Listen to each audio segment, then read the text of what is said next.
If you enjoy listening to adventure stories, then you should visit thedihedral.com. You will find stories from other members of the community and read about climbing, life, and the outdoors.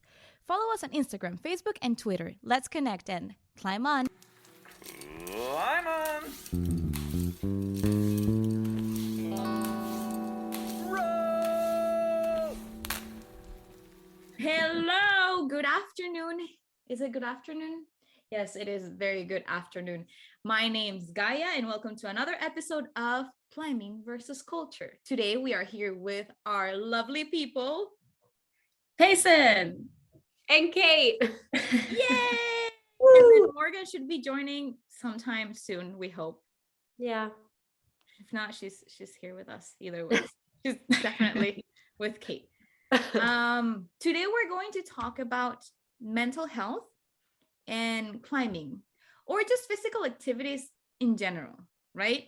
How they help with it or not. Sometimes let's just talk about a little bit about everything. We must say, of course, we always do it, but I think today's more important as well. We're not professionals. We're not therapists. We're just individuals who sometimes rock climb, sometimes we do not. Sometimes we're mentally stable, and sometimes we are not. So this is just based, again, on our experiences and what we've been exposed to. I don't know if any of you want to start talking about it, or, I don't know, lay it out. I mean, our mental health expert, Caitlin, should totally go first. Oh, okay. I thought it was the sexpert, but that works. That was my self-imposed. You're the expert at every single topic. Jack of all trades. That's me, baby. Yeah. I mean, I feel like climbing, at least for me, is done wonders for my mental health, but it also, I know, has been like the focal points of some pretty not so fun points in my mental health. Because I know, like, one thing that's always really drawn me to climbing is when you're on the wall or working through a boulder problem, anything like that, you have to be focused on the climb. You get distracted, you fall off.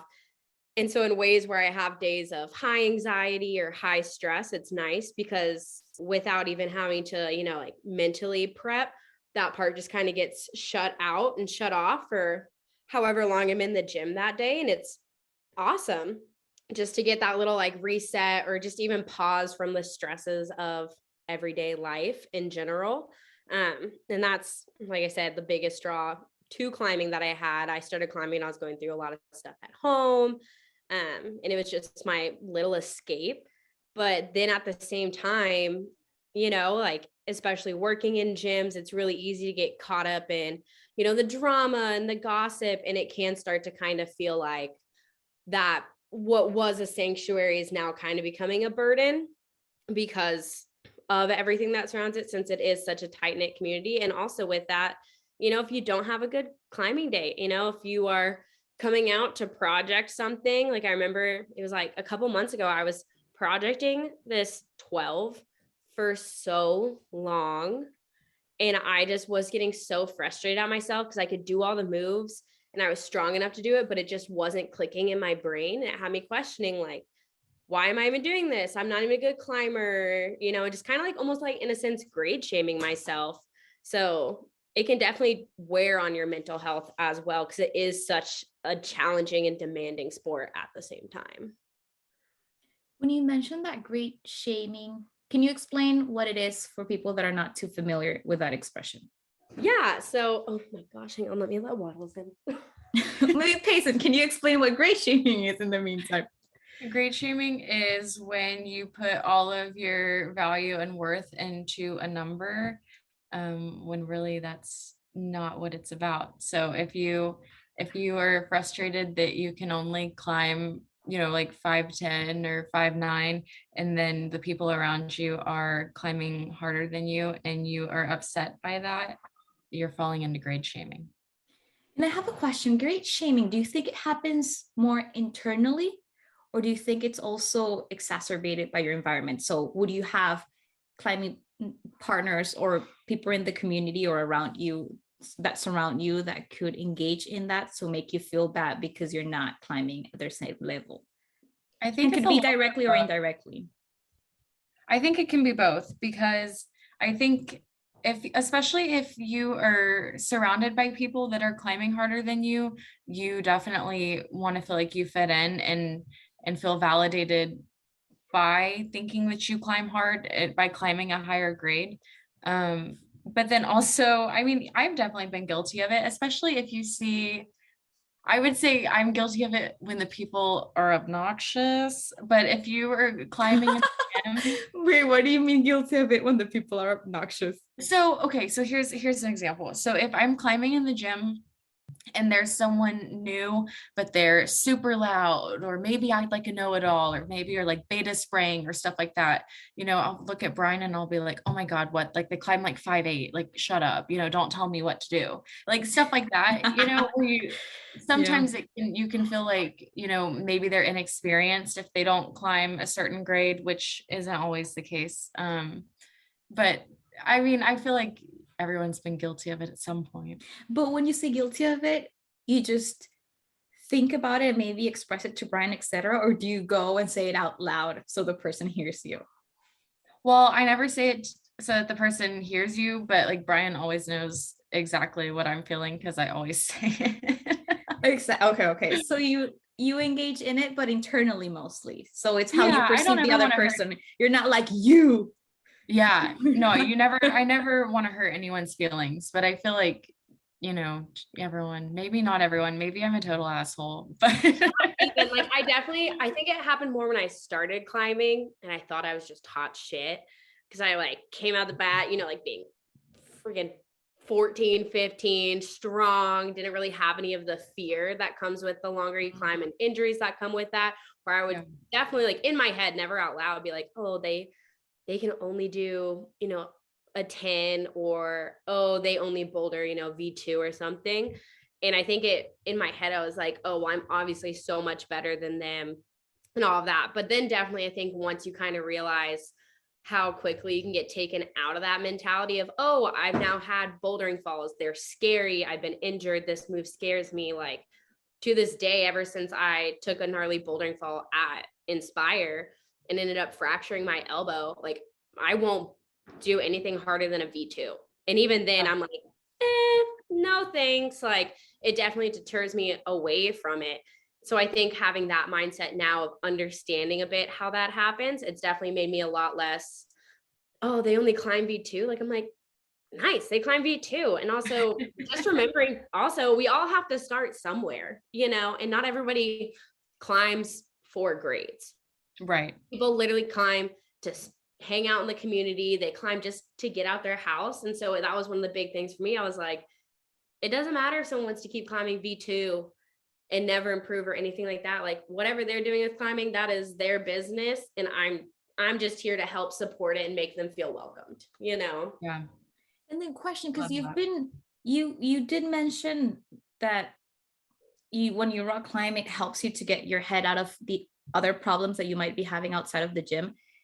So whenever you had your injury, because I know that injuries affect active athletes or professional athletes, etc., or just people who are constantly working out, it's a strong part of their daily routine. When they get injured, it does affect in some way their mental health because they don't have that outlet anymore. In what ways did it affect you whenever you broke your elbow? Yeah, I fractured it. Well, I ironically didn't even know I fractured it. I found out afterwards. Okay. So it didn't affect me. I was just like, oh, my elbow hurts. I was like, I'm just getting too strong. Little did I know. But I think it was not last year. It was like a year and a half ago Man, now. your knee. I blew my knee out and tore. I like took a gnarly tumble. It was like this weird freak thing. And I was on lead and I ended up tearing my LCL, PCL, meniscus, and hamstring. And so I was like non-weight bearing, full, ankle to hip leg brace on crutches. And it sucked. I was miserable because it was like I couldn't use my outlet. And then on top of that, still working in the gym, like I had to be there. I had to watch other people climb. And I'm, hobbling around on crutches. And it was probably like one of the worst experiences I've ever had for my mental health. Cause it's like, I just didn't know how to handle it. For the longest time, anything that's ever been negative in my life, I've handled it with climbing, going and having a session, whether it's to block it out or kind of clear my mind from it. And so to not be able to do that definitely was a struggle, to be like, oh, I actually have to deal with this by myself or find a different outlet. And that was a struggle until I figured out, what I needed to do to better myself. And have you, Payson, had any injury or something like this that has changed your routine? I've had one bouldering fall, and I feel like that's usually how it goes. Like people have one and then they're like, all right, I'm never doing that again. Yep.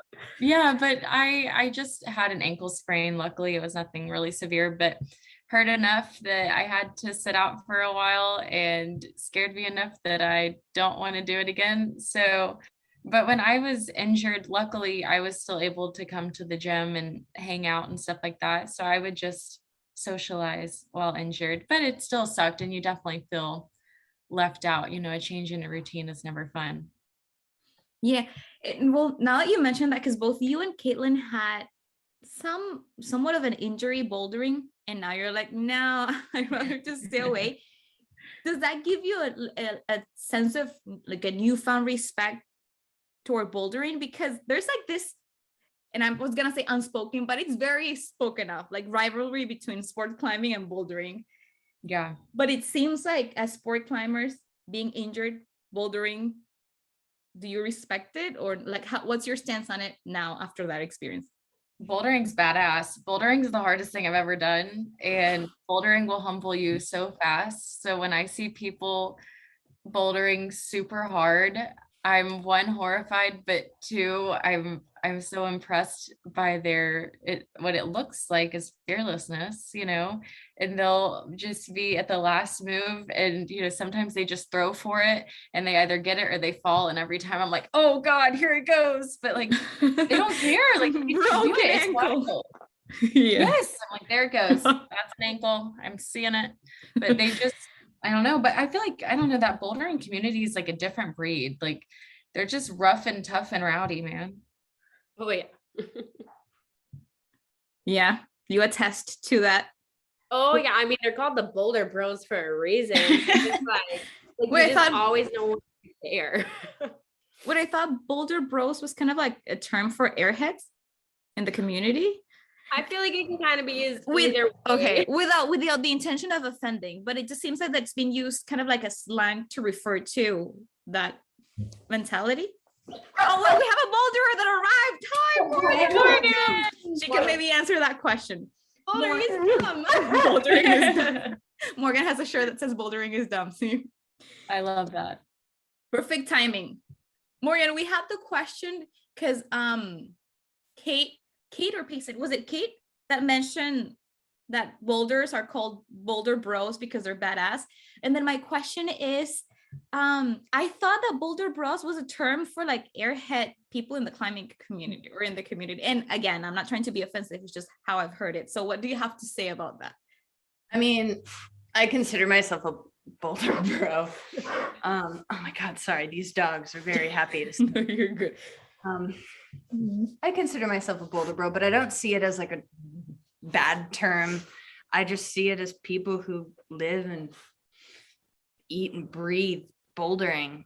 I mean, but I'm relatively new to the community, so I haven't had much exposure to, I guess, what do you say, airhead?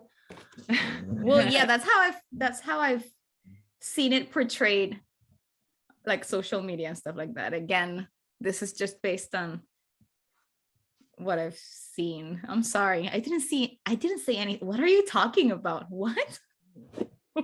What even is it? We're confused. We have a dog moaning. Like, this is a great time. I was like, you don't be moaning in the podcast.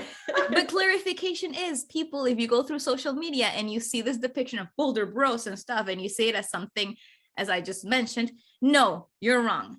As Morgan just defined, Boulder Bros are people who are just living and breathing and everything, bouldering. I feel like the best way to describe it is it can be a term of endearment, like, that's great, you're a Boulder Bro, like, sick. Or it can also be kind of passive aggressive. Like the best example is like in Texas, if someone tells you bless your heart, how they're basically being like, oh, you idiot. But then also if it's like your sweet little grandma being like, oh, bless your heart, you tried. Like, she's not calling you an idiot, Right. So Like, it depends so context. either way, it depends on the context. Context matters. There is People. that like Boulder bro that you're talking about. It exists. Like, but I don't know if I equate it with airhead as much as I equate it with like super douchebag. Oh, you know? yes. Yeah. You're right. Thank you, Payson, for correcting. Yeah, that would be the word. Like the ones who spray beta and stuff like that Yeah. and are like always half naked, Yeah, let's go. Yeah, the noises and the bullshit. Yeah, that like totally exists. But sometimes, you know what? I found plenty of Boulder bros that are cool. Like they're not all the worst, but then there's some that you're like, yeah, I don't want to be anywhere near you. Yeah. Right. But that applies to Personality. anywhere. Yeah. Because there's always people you don't want to be near, regardless of where you are. Absolutely. Nice. Well, Morgan, you just arrived. So we were talking about how climbing helps with mental health or how it has helped you. If you have any experience where you've relied heavily on that activity to get your mind out of anything that's troubling you. I don't know if you have any like input into how that has impacted your life. Well, so I need physical activity for my well-being, both physical and mental, but like I notice whenever I'm not doing some sort of physical anything, I feel my mental health depreciate. And climbing is so fun. So once I got into that, I'm like, well, there's nothing else that brings me this much joy and this much happiness. And then with that comes the mental health and the physical health attributes. But I don't know, I found community, which also helped so much for my mental health, but all around, it's just great. It's just great, people. You can tell that we like climbing. So if you're still thinking about it, join the community. Do it. Go climb a wall. Literally, people at work, there's like 56-year-old ladies and men and stuff, and they're so true. How you strong? Because I'm throwing stuff around all day, and some lady was like, "How are you so strong?" And I'm like, "I rock climb." And then I'm like, "You should come. Like, we have such a great community." And she's like, "Yeah, I'd love to take my granddaughter." So I'm like, always trying to wrangle people in because of all the good that it's brought me, and I just want everyone to be able to at least taste that experience. So. Yeah, and you mentioned like, oh, I'm gonna go and bring my granddaughter, and then some of the time they end up climbing too, because there are a lot of climbing's for all ages. People don't need to limit themselves to think like, oh no, I'm too old for this or whatever, because there's a wide range and new climbers as well. Okay, you work at a gym, so probably you've seen like the entire spectrum of ages and everything. Yeah, like I think the youngest consistent climber, like we have, like the day pass little kiddos that come in. So like we have one kid that comes almost every Tuesday, and they're 5 and they climb for like an hour and a half. And in that same morning, they call themselves, just preferencing, this is not a nickname I gave them, they call themselves the old geezer crew. And that's cute. I think one of the oldest ones in there is like in their 80s, and he crushes. He does stuff I won't even do. Like granted, he established like 90% of Mount Lemon, but like same time, like he's just badass. That's awesome. So wait, so there's this person who, like you said, established 90% of Mount Lemon, and then he goes trains there, and probably you talk to him, and if someone wouldn't have mentioned that to you or that person, you would have never known, because there's so much humility I've seen with like old school legit establishing climbers that you like could never tell. Oh yeah, definitely. Like there was one day we were talking about crags, and I remember I think I was talking to like my boss or something, and I was like, why did they name this crag what they did? And they're like, well, it's named after the guy that established it, like this member. And I'm just not saying the name because I don't want right. And I was like, they established the crag, and they're like, yeah, go look at like, Mountain Project, and all the first ascents are gonna be this guy. Like he established all the routes, and he just did it casually in an afternoon, like because he was bored. and just Oh man. all these routes. And I was like, are you kidding me? Like, and he comes in, he's just like, hey, Kate, how's it going? Oh, it's good. Oh, I can't figure out how my iPhone works. Can you scan me in? And I'm just like, yeah, I can, you sweet guy. Like, I got you. yeah. We mentioned, and because we're also addressing, I mean, if you've noticed, we always start with a topic, then we veer off. Is that how you say it? Veer off. Yeah. Well, we talk about something else and then we come back to the topic. So like bringing it back a little bit to the topic, we talk about how amazing the community is, but there's always a positive and a negative. So you have a component of the community that builds you up and it's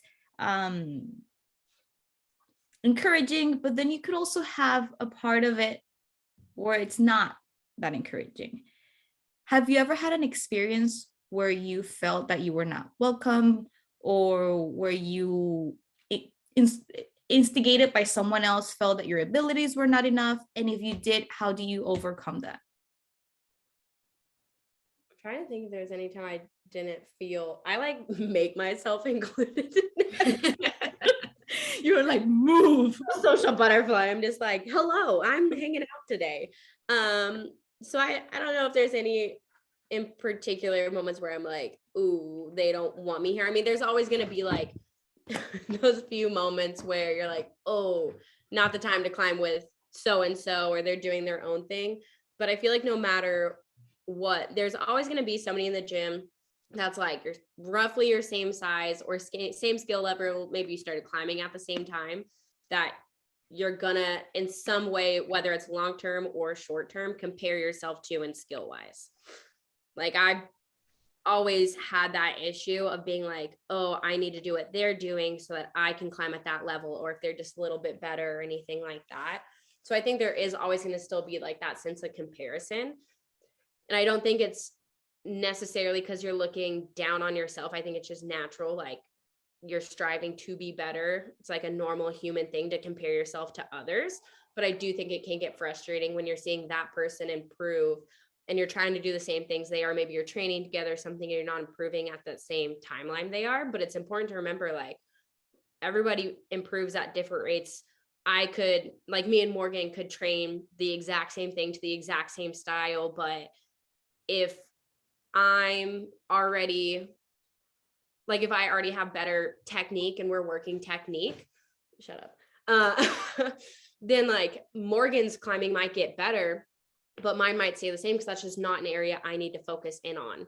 And so it's one of those things, just looking at everybody's progression in climbing isn't going to have that same linear path. Everyone's going to plateau at different times, and just kind of realizing that, taking that stress out of it as much as possible, or at least reminding yourself that you're doing everything you can in your power to improve yourself. And that's what matters, not what they're doing. Like, you can only control yourself.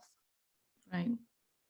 What about you, Payson? Any experience, or maybe someone in like around you that you would be like, oh yeah, I recall this or that? Or I'm kind of like Kate, where like I'm a social butterfly and feel pretty welcome, especially since I'm still at the gym that I used to work at, still climbing there. So I'm still kind of a frequent flyer and know everybody. But I would say like maybe a time where I wasn't feeling as welcome just because my people weren't there is when people started moving, or people went to college and I went to college but then moved back, so it's like a different time than when I left, and that's hard, and it's hard to try and reestablish that community when so many good people aren't there. And it's kind of hard to, I guess, I don't know. For me, it's been hard to want to establish new community because I'm busy and not at the gym as much, but also like, I think I'm kind of worried that maybe I'll get disappointed in the community, because what we had before everyone left was really special and a really cool time at the gym. So I don't know. It's like, I think everybody that has been at the gym for a long time that's still there will tell you it's kind of a weird time right now. There's just a lot of transition, a lot of new staff, and different people. Yeah, no, it's not the same. I get what you say though. A big part of, I think what we've mentioned, and it always comes up, and not only here, but in different conversations that we've had throughout and with other people, is the community component. I think that's what draws a lot of people in to the activity. So when you have established a community or a routine that works for you, that resonates, then it becomes a great part of that healing process. But when that starts falling apart, then that foundation that you had established starts crumbling. So then that also affects the outlet that you have in a way or another, because it's not only the activity, but what comes with it. Yeah. So I know what you mean.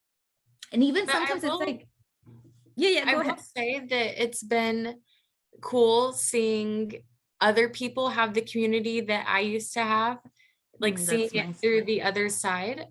My sister and brother both worked at the gym, and my brother's still there, and my sister had her really close group of friends, and my brother has his close group of friends, and then there's other members that have their groups. And so it's nice to know that that community is still happening, even if it looks different for me, it's still happening for others. And I think that is like what you said, that's like the biggest draw to climbing is the community. So that's exciting to see, and like heartwarming, and makes you feel good. But it's, I don't know, for me, it's still a little different. No, I know, that's sweet. I was gonna make a reference to my experience going to school, but it's just so different from how it is here. I went to school in Venezuela. So like high school, it's the same building. So from preschool all the way to high school, you graduate there. And it's such a small amount of students, I would say, that you just grow up knowing each other. So you're like friends with the juniors and sophomores and people in sixth grade and stuff like that, because you're all so, I mean, you know who they are.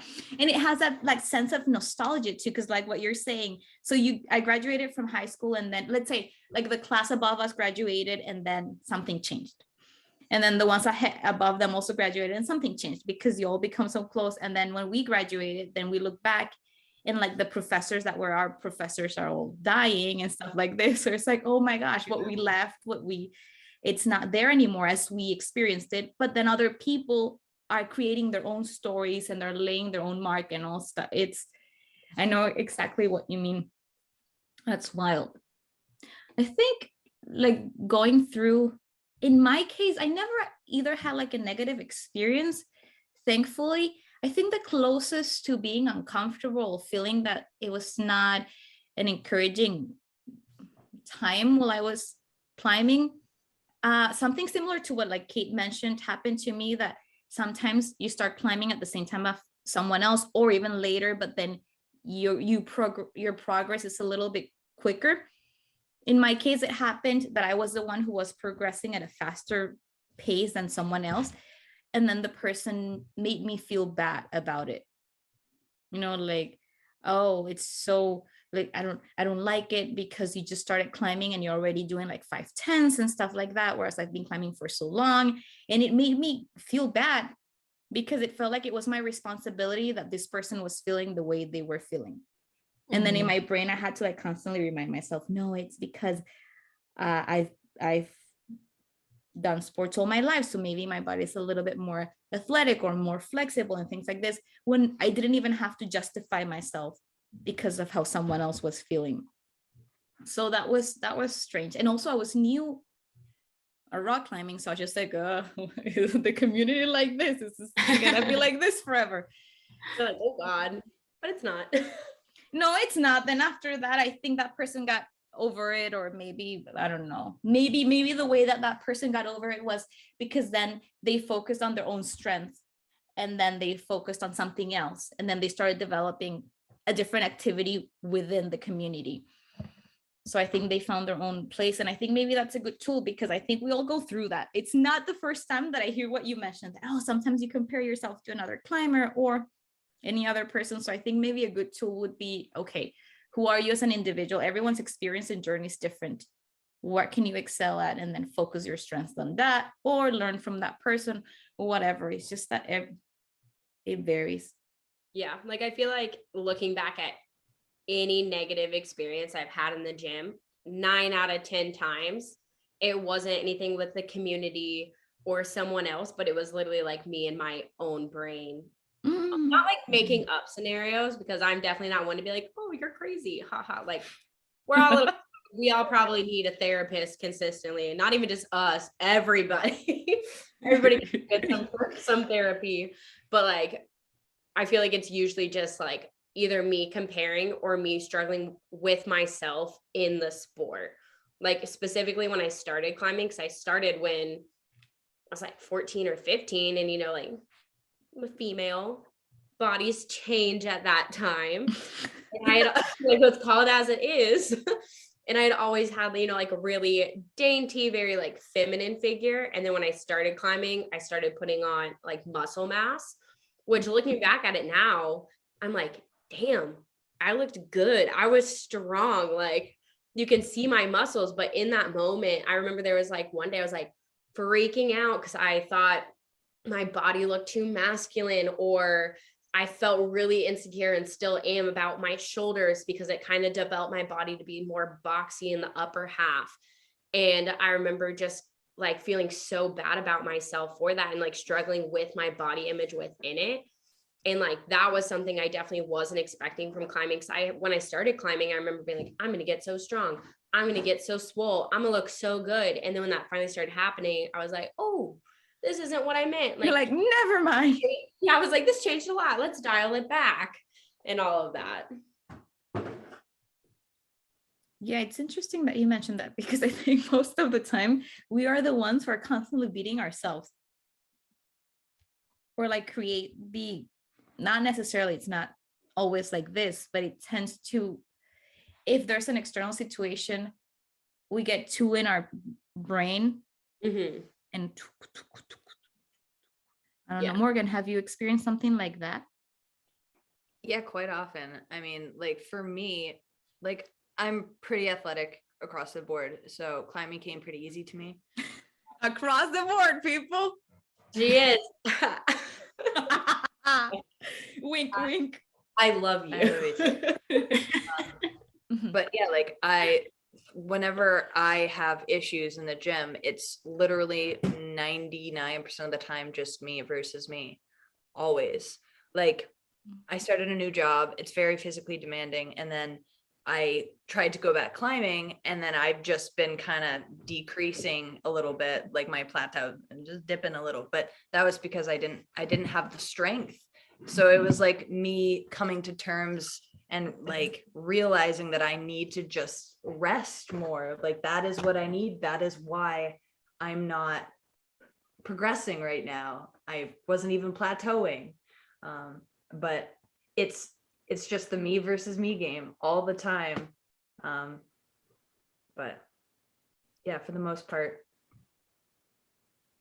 yeah, that's, I guess, my only negative experience really in terms of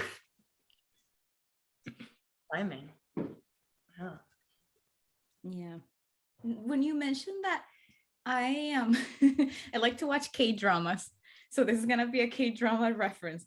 But there was an episode, and I actually showed it to my son, and I was just like, this is such a good message, because it was a K-drama about a professional athlete. She was a professional fencer, and then she tells in herself in the future, I'm trying not to spoil much, I'm not even gonna say the name just in case someone's listening to this. And then she's trying to teach her daughter that we have this sense whenever we are working out and we're developing ourselves as athletes or individuals, that it works like this, like a curve, up and down and up and down and up and down. But then what we don't realize is that's actually a stair. So you spent a long time during that long, like flat, what we would call our plateau. It's not that it up and down, you stay there for a while, and then you climb that wall, literally in this case, and then you stay there for a while. So it's a matter of endurance and consistency. How long can you constantly work and keep being there to be able to then see the progress? I was just like, whoa, my mind blew. So Morgan, whenever you feel like you've hit that plateau, remind yourself, remember, That's the the game. stair, not a way. You're a stair, Morgan. You are a stair. You're gonna get there. You'll get there. Or even like what, I forget what it was, when our head coach like made us read this book before like team season started, and in it they outlined how training should be in the The puppy's so cute. I know. Training should be in the rule of 30s, essentially. So 30% of the time, climbing should be awesome. You should feel great. You should be crushing it. And it, like training in general, like it should feel very positive. You see your improvements, all of that good stuff. Another 30% of the time, it should be meh. I'm not seeing improvements, but I'm not seeing myself go down, kind of like those plateaus. And then the last 30% should be negative. It should suck. You should see yourself digressing. You should be struggling with things, because all of that together is going to lead to like your uprise into that more positive 30%. And like, that's how you should see it. Because if you see it just going straight linear, that's not good. You're not improving or going down. What goes up must go down. We all know that, but we shouldn't also just be like plummeting down. And that was like really good for helping me kind of look at like my strength and like the phases I go through as climbing. And instead of just being like, oh, is this my plateau? Oh my God, am I losing my strength? I'm just like, all right, I'm right now in my 30%. We're just going to have to kind of sit, and it's going to suck. But that means that I have 2 other different 30% I can go into, where it's either going to be okay and it'll be fine, or I'm going to come out of this on that upward 30% where I'm crushing and just absolutely demolishing everything. So just knowing like it's not going to stay that way. Right. Like it's a process, and you should embrace every single aspect of it. Yeah. I also Yeah. just realized that 30 times 3 is only 90. So 33%. that other, yeah, The other 10 Through are like the a gray 10%. area. the other 10% is like when you sleep at night. Wait, resting. What is it? It's not called resting. Recovery process. That's important. Yeah, here we too. go. That's the other 10 is recovery. I got you. I got you. Got you. Where would you say the 3 of you are right now? In which 30 are you right now? I feel like I'm in my feel good 30, but that's because I'm not there as much. So I'm just having fun when I go versus like consistently projecting. Oh, that's awesome. It's a good time. It's like I'm enjoying it, whatever it is. I'm embracing that 30. That's right. I feel like I'm in between my just kind of like stable, not really doing anything different 30 and my downward 30, just because I'm not climbing as much. And so I know my endurance is gone when I do climb, trying to navigate like being in the gym, working and going into climb. But like I have like my technique in my belt and my ability to read routes. So I'm at least maintaining my grades I can climb, and I can still do hard moves. I'm just like have lost that endurance bit. I feel yeah. Mm-hmm. I'd say I'm somewhere. Well, see, every week is different for me. So I'd say I'm somewhere relatively linear, but like I didn't climb for 2 weeks, and I was like, I went back and like I had the energy again. And I was like, okay, I'm okay. I'm not crushing 12s, but I'm projecting high 11s and can get up there. So it's like, it really, I don't know, it fluctuates a lot, but I'm kind of where she is. I think you're in your upward 30. Your footwork's gotten really good. Oh yeah. Morgan's tone of voice. Oh yeah, never mind. I'm in my very Morgan's got active fancy 30s. feet, baby. I remember we had like just started dating, and I was like, hey, so remember, I like you. Your footwork is shit. You need to stop dragging your toes up the wall. But I just I started know, climbing. but it's got a lot. I'm trying to do intentional footwork, You know what? Toe drag till the day you die. That's why I blow through shoes so much. I'm a toe dragger. I'm proud.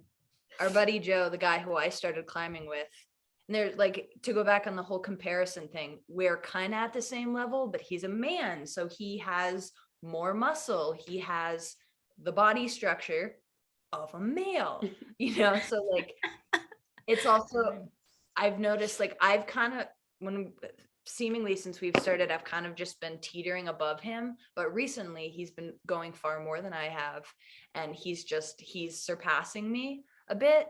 Like he got his first V6 bouldering, and I've been kind of on 5s, and I've been on 5s for a minute. And it's I'm trying not to compare myself to him, but then I need to understand both of our situations. It's hard. No, but it's definitely hard.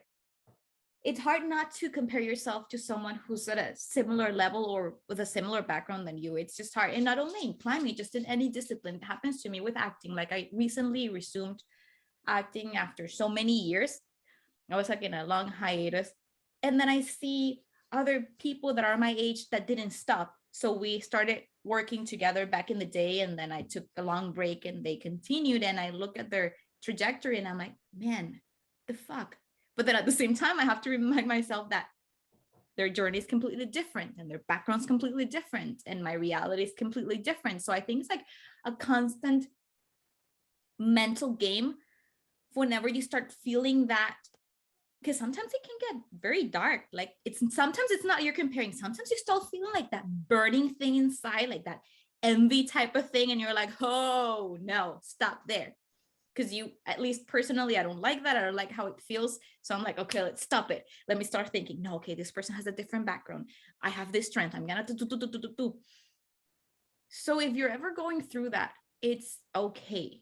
It's okay not to be okay. And it's okay to sometimes feel like that. I think it's just a matter of recognizing, okay, where do I stop? So it doesn't become into something actually nocivo, nocive, is that a word? Like toxic, negative. I did a literal translation from Spanish to English. What? Nocivo. I'm gonna look it up on there has to be nocivo in English. We're still learning to navigate with the cone, the extra, circumference. Those are all those loud Referencing the bangs. dog. Yeah. It's harmful. So it doesn't become into something harmful. It definitely, I think it can be harmful, but I think it's also good at the same time, little devil's advocate, to also like not necessarily dwell on it, but to like give those feelings the time of day to kind of like reflect Right. on them. Because a lot of times it's coming from, at the end of the day, a place of, like passion and like care. Like you care about your climbing, you want to do, the goals you set, and it sucks when you don't get them. And I think it's good to kind of like look and reflect and be like, okay, like that's not happening for me. And that sucks. And it's okay to be sad about it or to be frustrated and angry and all that stuff, but to just not let that consume it. And to, I hate the phrase, but to just pick yourself up and be like, what are we going to do about it? It's just sitting there and being angry and frustrated about it's not going to do anything constructive. Exactly. Yeah. I agree. Body. That's something that this year with climbing, I've really started to encompass, because like you have to listen to it. It's telling you something. And this goes across the board for like your mental well-being, physical well-being, all of it. And really listening to what your body is telling you. And people struggle with that. I struggled with it. And I'm just now starting to get in tune with myself. And it makes a difference. To start wrapping up, I would like to go like through each and one of us and share something that you think is important for maybe someone who's thriving right now or someone who's struggling right now. What would you think would be a good message pertinent to mental health, or what has worked for you that you would like to share with our listeners? So let's start with, who wants to start? Because this is kind of like intense. Should I start? You start. Okay, yeah, okay. Because normally, see, I always toss it to you. I'm gonna start this time. What I would like to share, and this is again super personal because everyone's background's different, the journey is different, experiences are different, but I think it's important to embrace your feelings and validate them. If you're experiencing it, it's because of something. There's something that's triggering it, and I think it's important to recognize them to be able to work, or to have the ability to work on them. And if you really feel like you're struggling, it's okay to ask for help. It is okay, because we are all struggling in a way or another. So it's good to speak up and find a community or a group of people or a person or a journal or somewhere where you can, someone where you can open up and share how you're feeling, because we're all in this together. And I think that's something that I want to remind other people, that you're not alone. Yeah, I like that. I'll go next. I think for me, and just what I would tell, a close friend that you got to have that community. And I always think that it's important to have something to look forward to every day. So I, truth be told, I usually look forward to eating a cookie after dinner because I love dessert and baking, or I look forward to going in home and cooking dinner with Brian, or I look forward to going on a walk with my mom or something like that. So I like to have, like one good thing I can count on every day, because I don't know, I feel like life's kind of hopeless if you don't have something to look forward to. And the last thing I would say is medication is okay, and it doesn't have to be forever. And it's everyone's got something, right? Like, you might as well make it easy on yourself. So that's what I've got. You wrote yours down. You go. Oh, I had thoughts as you guys are talking. Like, having an outlet is so important, no matter what it is, whether it be a person, whether it be an activity, who knows? Everybody has one. Or at least if you don't, it's good to find one. And like, whatever you're feeling, whatever your body is telling you, like, lean into it. Try to figure out why you feel that way, why your body is telling you what it is, and like, feel it, learn from it, talk about it, get help in any way that you can. And then Payson mentioned like finding little joys. I like to call them little victories, like celebrate the little things. It's so important because like life is made up of all these little moments. Like, celebrate them, because there's not always going to be big moments. You got to celebrate the little stuff, whether that be like you got past something on a climb that you've been struggling with, that you've been projecting, or anything. Just celebrate yourself. You're important. You're awesome. Everyone's going through stuff. You're going through stuff.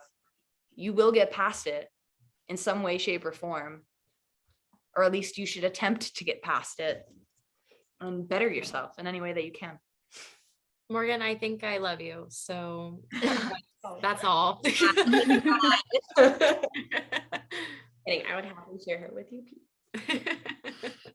because I love Brian Luna.